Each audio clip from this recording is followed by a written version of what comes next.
Olá pessoal, tudo bem? Eu me chamo Tibério Pinto, sou advogado, mestre em Direito e professor universitário, certo? E realmente fazia muito tempo assim que eu não gravava vídeo para o canal, né? Que não tratava desses temas de impactos jurídicos, né?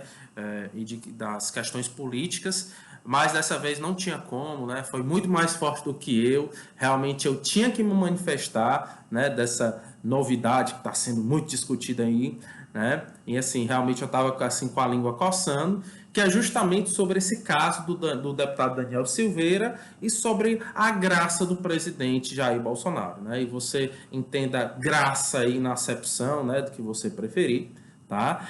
E realmente, pessoal, nesse vídeo não vai ter jeito. Eu vou acabar falando muito, realmente é meu mal, confesso, ser prolixo, né? Ser conciso não é muito meu forte.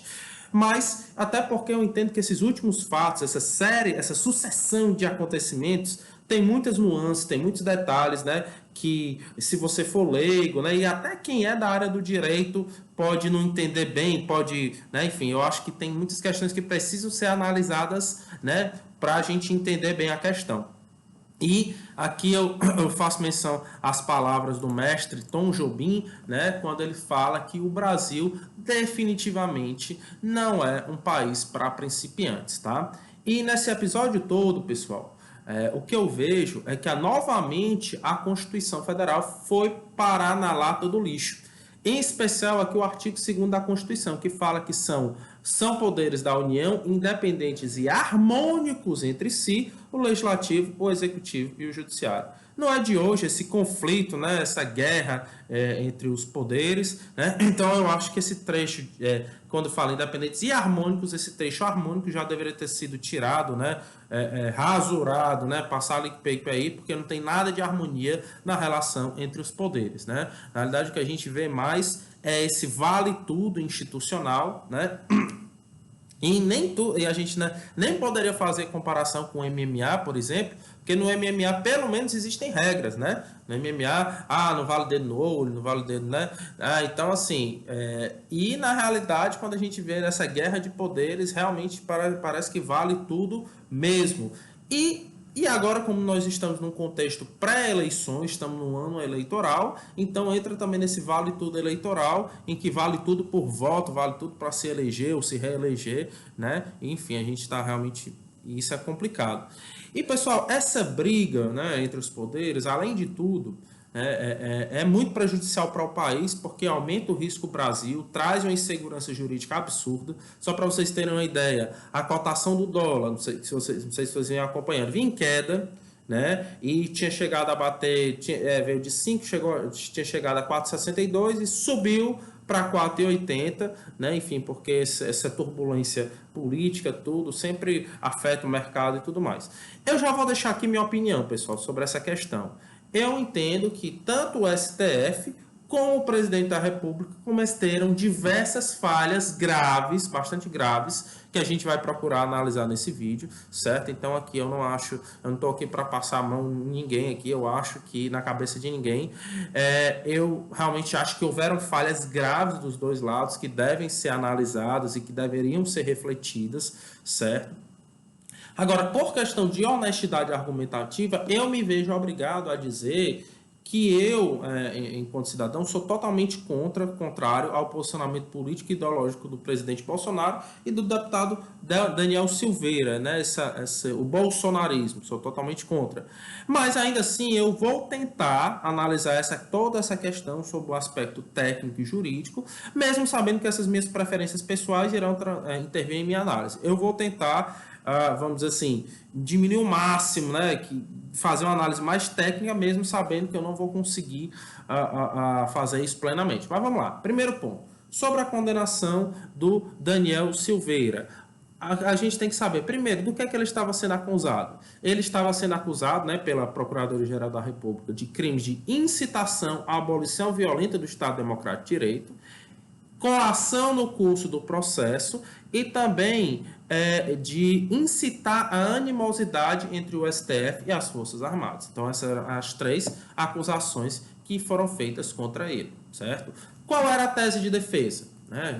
Basicamente duas. A primeira foi a questão de imunidade parlamentar. Vamos só contextualizar aqui o caso. Vocês devem se recordar, né, que o deputado Daniel Silveira havia gravado um vídeo em que ele fez diversas ameaças ao STF e a membros, a ministros especificamente do STF, né? Enfim, inclusive, e assim, gravou um vídeo fazendo essas ameaças e que, de imediato, o ministro Alexandre de Moraes decretou a prisão preventiva, então ele foi preso preventivamente, depois passou a usar tornozeleira eletrônica e tudo mais e tal.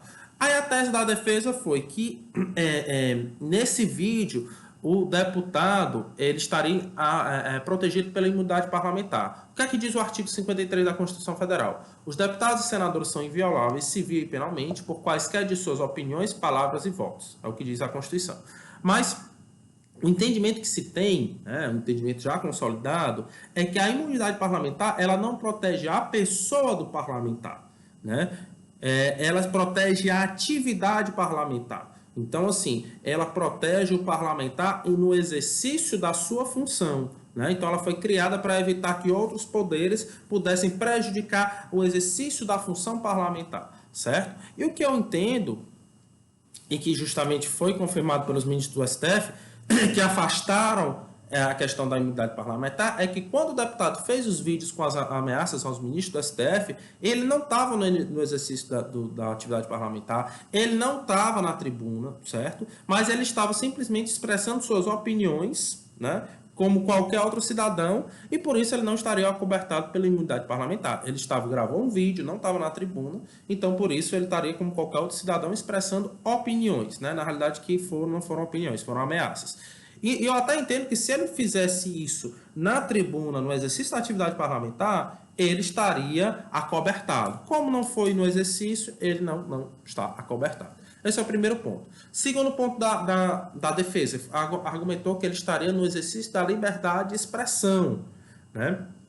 E, claro, a liberdade de expressão é um dos direitos fundamentais mais importantes, certo? Mas, infelizmente, o que eu vejo é que ultimamente se tem banalizado esse direito fundamental. Então, essa banalização da liberdade de expressão, que hoje todo mundo quer falar qualquer coisa, né? E, inclusive, praticar crimes e achar que invocar a liberdade de expressão como se fosse um escudo para a prática de crimes, certo? Porque, assim, tem uma expressão muito popular que se diz, uma coisa é você falar, outra coisa é você fazer. Então, tem muita gente que acha que falar não é crime, enfim. Mas existem diversos crimes, isso está errado, porque existem diversos crimes que sim são cometidos por palavras, certo? Por exemplo, o crime de ameaça, que está no artigo 147 do Código Penal, que diz ameaçar alguém por palavra, escrita ou gesto, ou qualquer outro meio simbólico de causar-lhe mal injusto e grave. Então, se você diz, eu vou dar um tiro em você, né? Você só falou, você não deu um tiro, mas isso é crime de ameaça, né? Assim como os crimes de injúria, de calúnia e difamação, dentre muitos outros, a palavra, ela sim pode por si só configurar crime, certo? Então, isso aí não é mera liberdade de expressão, certo? Então, cuidado para que se está se invocando a liberdade de expressão para cobertar crimes. Então, realmente, foi afastada essa tese, né? Então, e na minha opinião, eu entendo que realmente o deputado deveria sim ser condenado criminalmente por seus atos. E o que aconteceu, de fato, foi que por 10 votos a 1, o STF condenou na quarta-feira, agora dia 20, o deputado Daniel Silveira a 8 anos e 9 meses de prisão em regime fechado por tentar impedir o livre exercício dos poderes e ameaçar integrantes da corte.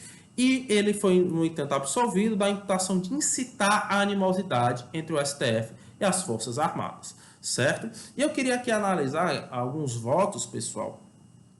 O relator foi o Alexandre de Moraes, a gente vai daqui a pouco analisar a posição dele, certo? Mas o primeiro dos votos que eu queria analisar foi o voto do ministro André Mendonça, que foi o último ministro a ser empossado pelo presidente Jair Bolsonaro, que ele, para minha surpresa, realmente o voto dele me surpreendeu, certo? Ele votou para condenar o Daniel Silveira, embora com a pena menor, de apenas 2 anos e 4 meses, além de multa de R$91 mil, certo? Então o voto dele me surpreendeu porque o presidente Jair Bolsonaro quando o indicou, disse que ele seria terrivelmente evangélico e tudo e tal, e ele me pareceu ser relativamente ponderado quando, enfim, entendeu pela condenação do Daniel Silveira, né, aplicou uma pena menor do que outros ministros, né, do que acabou prevalecendo, mas entendeu pela condenação. Então, esse voto me surpreendeu.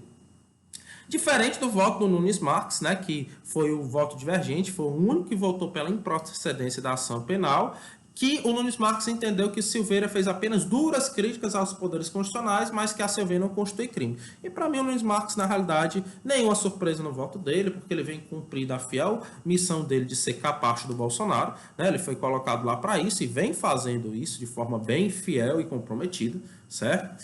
E assim, mas de qualquer forma, vamos analisar o que ele falou, né? Ele invocou o artigo 359-T do Código Penal, que diz: não constitui crime a manifestação crítica aos poderes constitucionais, certo? Então, no entender dele, o Daniel Silveira teria feito apenas uma manifestação crítica aos poderes constitucionais. E não merece prosperar, como de fato não prosperou isso, né? Porque eu entendo que sim, o STF merece críticas, né? Ah, Tiver, quer dizer que o STF não pode ser criticado, não pode ser questionado? Pode ser criticado, pode ser questionado, nós podemos, enfim, fazer comentários, né, sobre julgamentos, sobre posicionamentos e tudo, que é inclusive o que eu vou fazer nesse vídeo. Nós vamos fazer diversas críticas ao julgamento, mas o que não se pode fazer é ameaçar a instituição, ameaçar ministros, né, de forma violenta, enfim, citar a violência, como de fato foi o que o deputado fez, certo? E eu, por exemplo, vou fazer aqui diversas críticas, nem por isso estou cometendo crime, diferente do deputado que de fato cometeu ao ameaçar. Mas vamos fazer aqui as nossas críticas ao julgamento. Eu entendo que houveram vários erros cometidos pelo STF. Primeiro, o julgamento, o Alexandre de Moraes foi o relator da ação.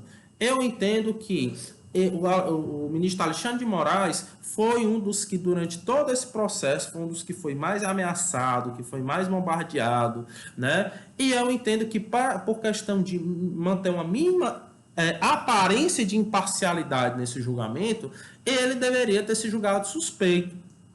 Justamente porque ele foi um dos mais atacados nas declarações de deputado, que até fez alusões assim: ah, não sei o que, vou pegar esse cabeça de ovo, cortar a cabeça e jogar no lixo. Enfim, né? Eu entendo que o ministro deveria ter se julgado suspeito. E o que é isso, se julgar suspeito? Como diz no artigo 145 do Código de Processo Civil: a suspeição do juiz, quando é amigo íntimo ou inimigo de qualquer das partes, ou interessado no julgamento do processo em favor de qualquer das partes. Para todos os efeitos, o Alexandre de Moraes foi um dos que foi mais ameaçado.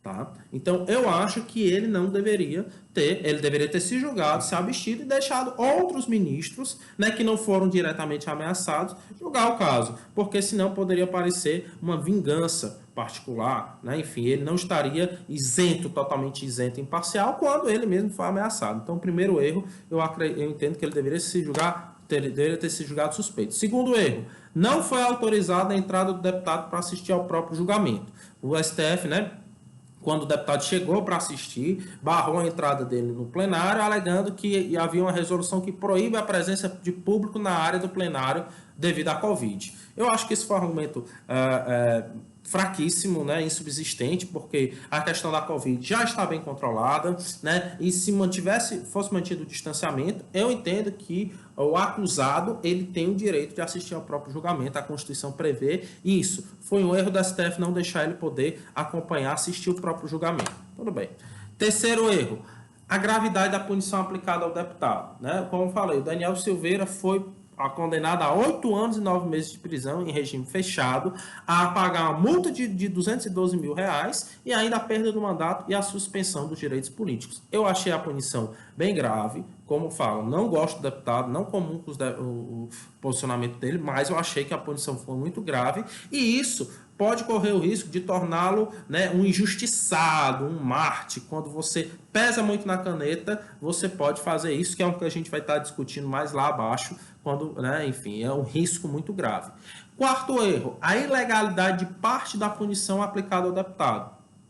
Então, além da punição ter sido muito grave, eu entendo que ela foi parcialmente ilegal. Por quê? Porque ele foi condenado não só à prisão em regime fechado, né, e à pena de multa, que eu entendo que poderia sim, essas duas punições, mas também ele foi condenado à perda do mandato e à suspensão dos direitos políticos. Agora, a questão é, pelos crimes que ele foi condenado, não existe previsão legal para esses crimes de penas de perda de mandato e suspensão dos direitos políticos, né? Não existe. Então, aqui, no meu entender, foi ilegal a aplicação dessas penas, porque existe no direito penal o princípio de nula pena sine lege, ou seja, não existe pena sem lei. E se a lei, né, desses crimes não prevê perda do mandato e suspensão dos direitos políticos, não poderia ser aplicada essas penas. E outra coisa, pessoal, a própria Constituição diz que a perda do mandato parlamentar é uma prerrogativa do Congresso Nacional, em especial em casos de condenação criminal, certo? Então está lá, artigo 55 da Constituição. Perderá o mandato do deputado ou senador, inciso 6, que sofrer condenação criminal em sentença transitada em julgado. E diz que em casos como esse, a perda do mandato será decidida pela Câmara dos Deputados ou pelo Senado Federal por maioria absoluta. Eu particularmente discordo da Constituição. Eu acho que um parlamentar que foi condenado criminalmente em sentença transitada em julgado era para perder o mandato imediatamente, mas se a Constituição diz que em caso de condenação criminal ele só perde o mandato, né, por decisão da Câmara ou do Senado, então realmente caberia à Câmara ou ao Senado, né, retirar ou não o mandato dele. E não foi o que o STF fez, no meu entender, passou por cima da Constituição, né, passou por cima do Congresso Nacional e determinou a perda do mandato. Não deveria ter feito isso, então eu vejo que a decisão do STF foi falha por vários pontos. Segundo ponto, pessoal, vamos analisar agora aqui o indulto presidencial. Tá? Primeiro, o indulto, a concessão à graça, o indulto, a anistia, né, que são institutos muito parecidos, é um instituto jurídico antiquíssimo, né? E através do indulto, o governante, o monarca, né, o imperador, ele mostra sua benevolência, sua misericórdia e tudo mais, né? Que, né, enfim, quando um preso, um criminoso ia ser enforcado, ia ser decapitado, tudo.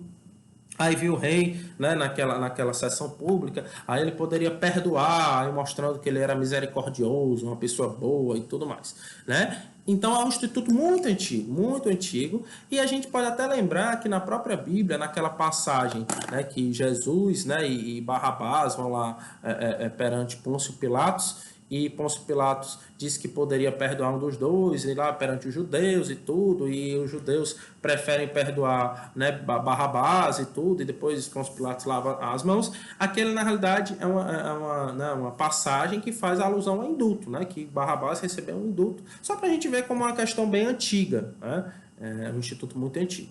O que é que a legislação prevê? Artigo 734 do Código de Processo Penal. A graça poderá ser provocada pelo condenado, ressalvada, entretanto, ao presidente da República a faculdade de concedê-la espontaneamente. Então, o presidente pode conceder espontaneamente, inclusive sem requerimento do acusado, do condenado, certo? E aí então a nossa pergunta: o presidente pode conceder indulto? Quanto a isso, sim, não há o que se questionar. Certo? Tanto o Código de Processo Penal como a Constituição fala, artigo 84, compete privativamente ao presidente da República conceder indulto.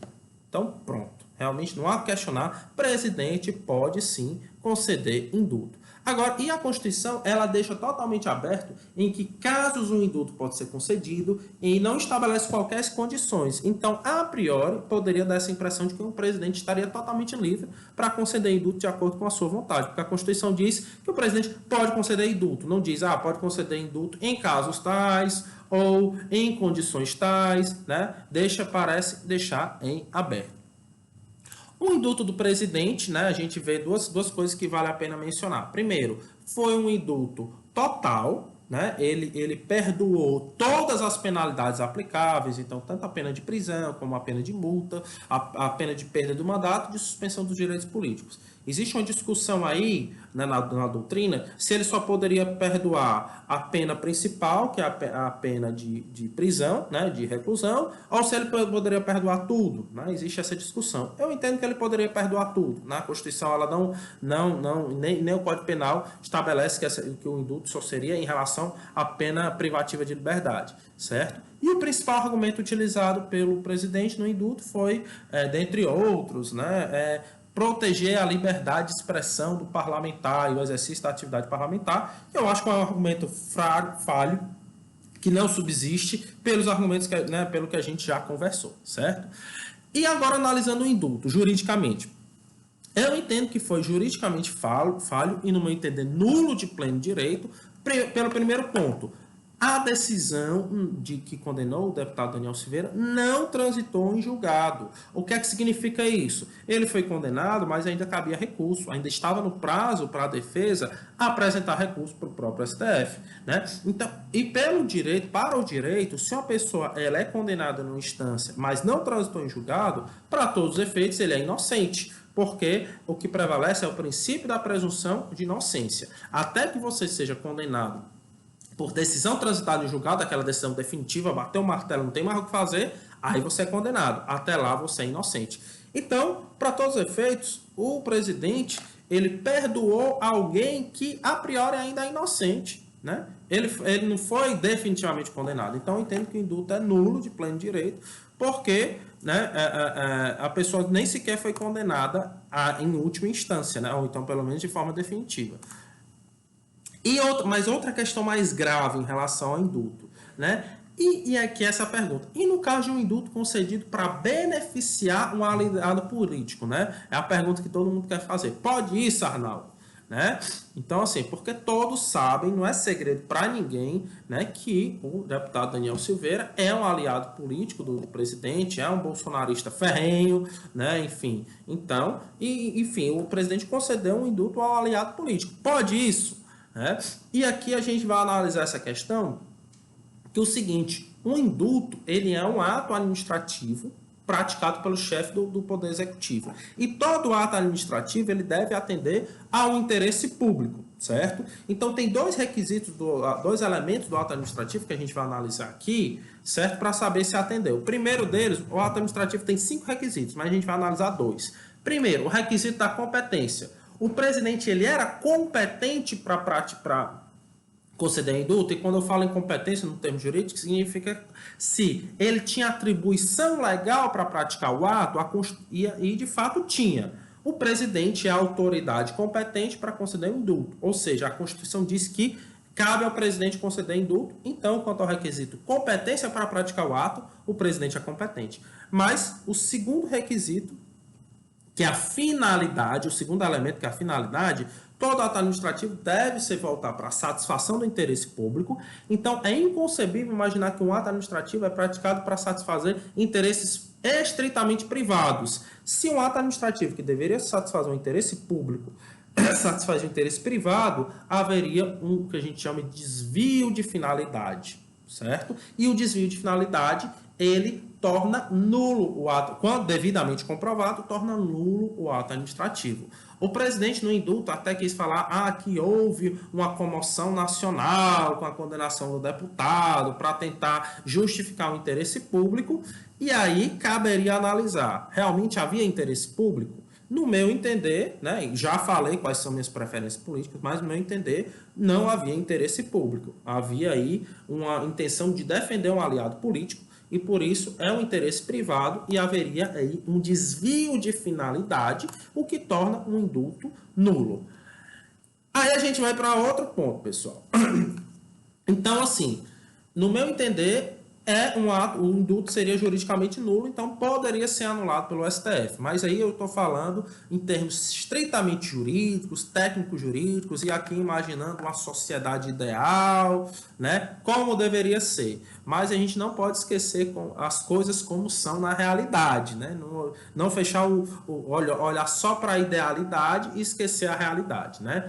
Na prática, embora eu acho que existam argumentos jurídicos para anular o indulto, eu entendo que, na prática, o STF não deve anular esse indulto. Embora eu entenda que esse indulto seja juridicamente nulo. Por quê? Porque aqui a gente vai entrar numa questão política, né?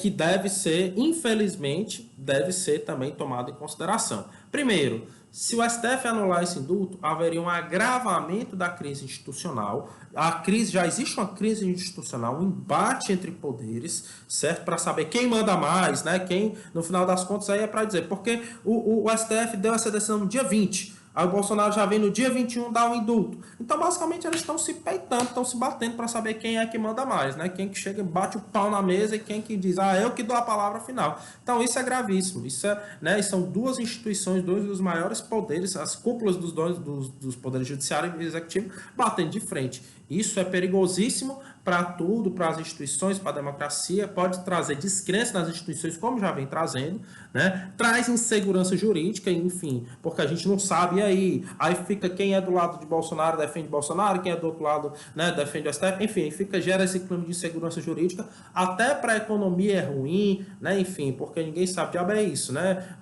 enfim, ninguém sabe o que é o certo, quem é que manda mais. Isso causa um acirramento dos ânimos políticos, que os ânimos políticos já vêm bastante acirrados. É véspera de período eleitoral, isso aí vai acirrar ainda mais. Isso não é bom. E o que eu acho, quarto ponto que eu acho que é ainda muito preocupante, é você fortalecer politicamente o próprio condenado. Olha como isso, e eu acho que isso é até uma estratégia, na minha opinião, é uma estratégia deliberada do Bolsonaro, do Daniel Silveira, muitos que apostam nessa prática de incitar o ódio, de incitar isso. Na realidade, é como se fosse o Bolsonaro e o deputado, eles estariam literalmente querendo cavar falta na área, esperando que o STF venha com tudo, pá, meta um carrinho, aí rola a bola no chão e tal, para tentar cavar uma falta para fazer um gol, né? Usando esse jargão. Então, e no meu entender, se o STF morder essa isca, ele pode acabar se comprometendo mais ainda aos olhos da opinião pública, né? Porque, digamos assim, o STF já deu uma punição que eu entendi que foi pesada, né? Deveria ser punido, sim, talvez não tão pesado. E aí vem o Bolsonaro concede um indulto. Se o STF caçar esse indulto, então o STF pode se tornar aqui um carrasco, né? E isso é que, para fins políticos, o Bolsonaro e o deputado, no meu entender, estão querendo fazer isso. Então a gente tem que ter muito cuidado para não transformar o deputado condenado em um Marte, certo? E falando em Marte, né, coincidentemente ou não, né, porque nessas horas não acredito muito em coincidência, o indulto foi concedido no dia 21 de abril, justamente no feriado de Tiradentes, que foi considerado o Marte da independência brasileira, que foi morto e esquartejado. Eu acredito que vocês conheçam a história de Tiradentes, da Inconfidência Mineira, né, que foi um grupo, né, que quis se revoltar contra Portugal, buscando a independência do Brasil, porque Portugal estava, enfim, principalmente pela instituição do quinto, que era um imposto de 20% de um quinto, né, sobre o ouro, né, e sobre a prática das derramas, né, porque se não pagasse esse imposto, né, as autoridades portuguesas chegavam, invadiam as casas, levavam tudo para poder pagar esse imposto. Então, por essa arbitrariedade, essa imposição de imposto de Portugal, né, foi um dos motivos da Inconfidência Mineira, né? Inclusive, uma coisa, até um comentário, né, que naquela época eles estavam revoltados pelo quinto, né, que é 20% de imposto. Hoje em dia, a carga brasileira é em torno de 32%, 33%, né, quase o dobro, né, enfim, a gente nem se revoltou ainda, né? Então a gente só vê que como tudo é relativo. Mas vamos lá. Então, Tiradentes foi morto e esquartejado, por quê? Porque dos revoltosos era mais pobre, então botaram ele como bode expiatório, foi morto e esquartejado. Agora, o que é que acontece? Ele foi transformado no Marte, né?